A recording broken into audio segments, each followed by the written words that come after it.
heavyweight boxer, big Frazer Clarke. Nice to see you again, Frazer. Thanks for joining us. There's been a change in the management structure of Oleksandr Usyk's camp. What do you know about that? Yeah, Oleksandr Usyk is no longer part of that camp, is what we're led to believe. He's the promoter of Oleksandr Usyk. What do I read into that? Not a lot. I spoke to Don Charles about it this morning, actually, just to ask that if he knew something that we all didn't. He said no, he didn't know anything about that. And he said, make a difference to us. Yeah. The promoter makes no difference to us at all. It's not going to make any difference to the outcome of the fight. It's not going to make any difference to Oleksandr Usyk. Basically, when the bell rings, Usyk's the one in the ring, not Oleksandr Usyk. It's strange, though, isn't it? Because, I mean, they are quite tight, and they were here recently. And we've got a statement or a message that was sent to George Klinsky at talkSPORT from Team Usyk, which goes like this. This is a natural stage that many go through. Like Mayweather, De La Hoya, Pacquiao and Alvarez before him, Usyk reached a point where it was time to build something of his own. He has a strong professional team that has long taken over key areas from training to brand development. The decision was thoughtful, conflict-free and made with respect for the shared experiences and the understanding that everyone eventually follows their own path. OK, something and nothing. Do you think it's a big deal, Fraser? Not particularly, you know. It's a business decision. It's not a boxing decision. We're as a fight fan, I'm interested in the boxing. It's just background noise, really. Nothing of nothing. Would you be saying that if they're on the eve of a big fight, Eddie Hearn split from your little mate Anthony Joshua? What do you mean? Would I be saying that? Would you be saying it's not disruptive? Well, it wouldn't be disruptive. You'd probably be building an inbuilt excuse for Anthony Joshua not to perform. It's because the promoter wasn't there. Yeah, absolutely. Well, if Anthony Joshua split with Eddie Hearn... On the eve of a massive fight? Well, it's not the eve anyway. 3 weeks before. 3 weeks? Yeah, well, it's not the eve, is it? It's near to damn it. How much closer do you want to be the day before? Yeah, absolutely. Yeah. So if we're talking 3 weeks before Anthony Joshua split with Eddie Hearn, would it make a difference to his performance or his build-up preparation to the fight? The answer is absolutely not. OK, I'm just reacting to what you would say. I think we've heard about it now. How long this has actually been in the making? Yeah. It could have been a while. You've been out in Spain, sparring with Usyk. Yeah. What's that been like for you? A great experience. In what way? In the fact that, you know, just to be in the presence of him. I'd like to tell you more, but to be honest, they're very professional. Yeah. And I wouldn't like to, the unwritten rule of talk about what happens in the gym, you know, leading up to a fight. But what I did see from him is a man that's working hard. He still enjoys the sport, loves it. Good team around him again, and hungry for this fight as he always is. From your point of view, one of the things I've always heard about Usyk, and I remember hearing it from Anthony Joshua's camp about the remarkable discipline that he has and the appetite for continued not so much evolvement, but maintaining the highest standards. And even after big fights, seeing him swimming lengths in the swimming pool and running on a running machine.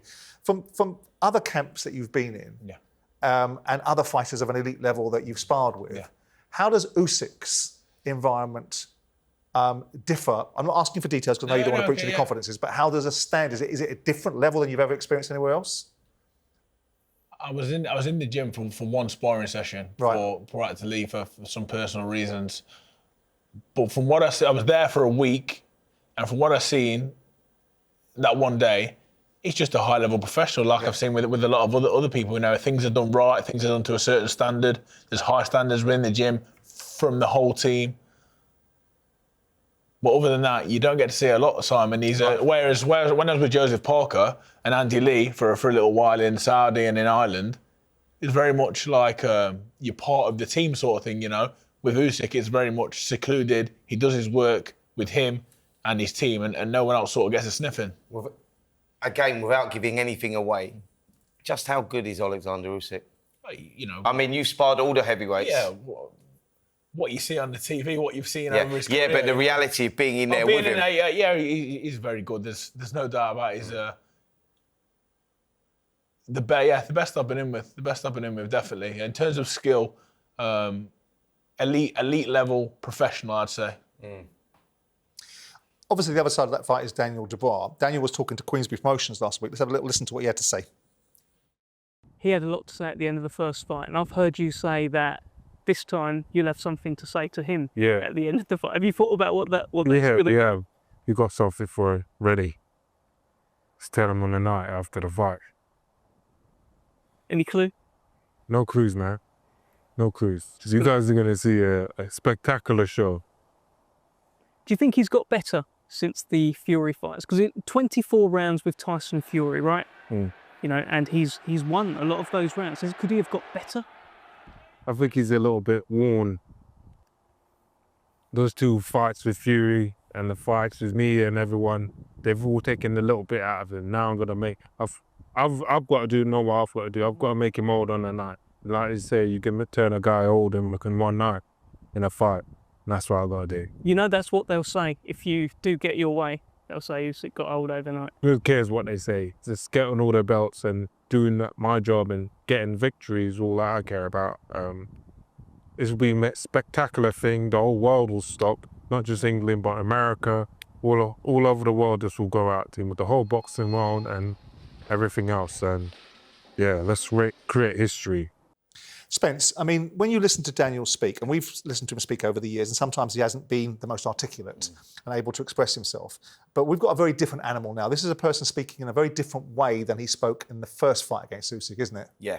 He's grown as a person. He's grown in stature, you know, not just inside the ring, but outside the ring as well. That self-confidence is now there. And most importantly, self-belief is now there, you know, and I think that comes out in his own personality. You know, he's grown as a person. I think Don Charles has done a great job with him. He's been working hard on that as well.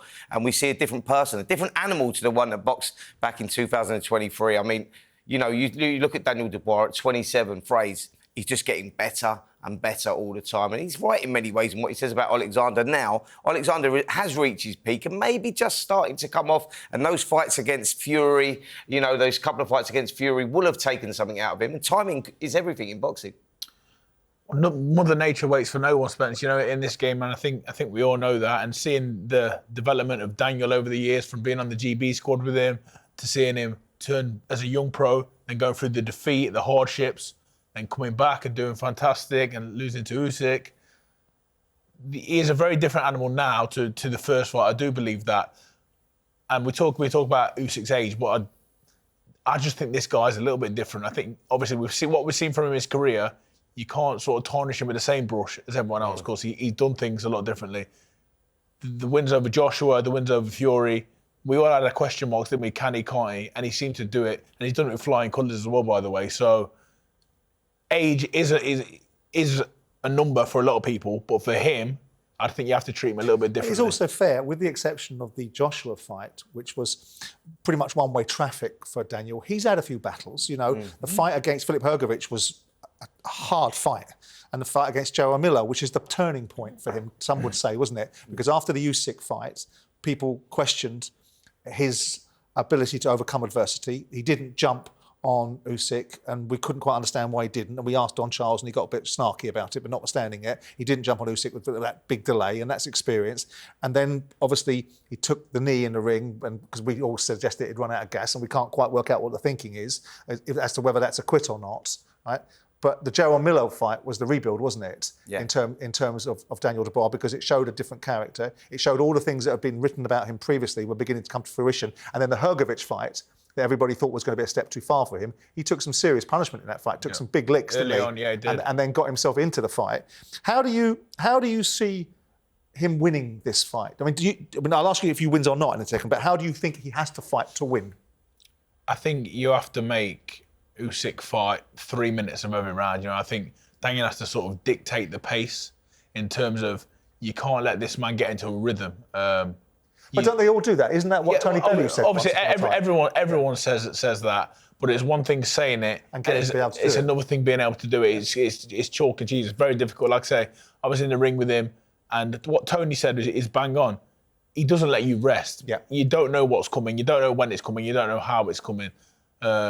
Daniel, I think he's going to have to go through the fire, a bit like the Hrgovic fight. Like, he might have to come from behind.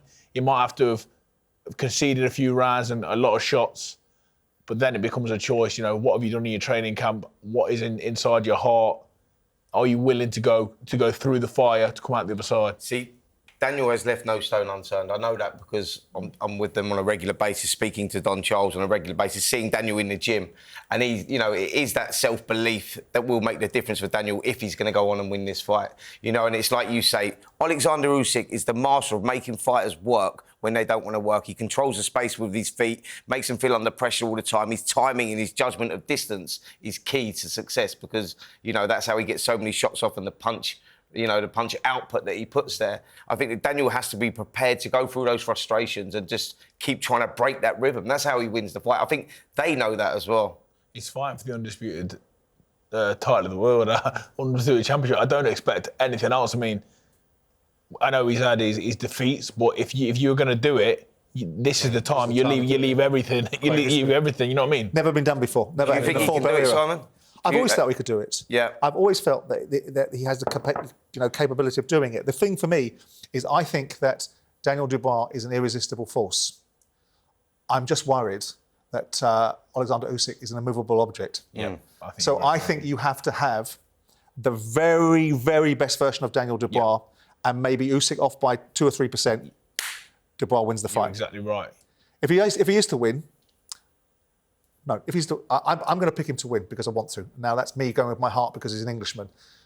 Who do you think wins the fight? I still can't see past Oleksandr Usyk. You know, I think we just spoke about, is he getting older or is he getting better?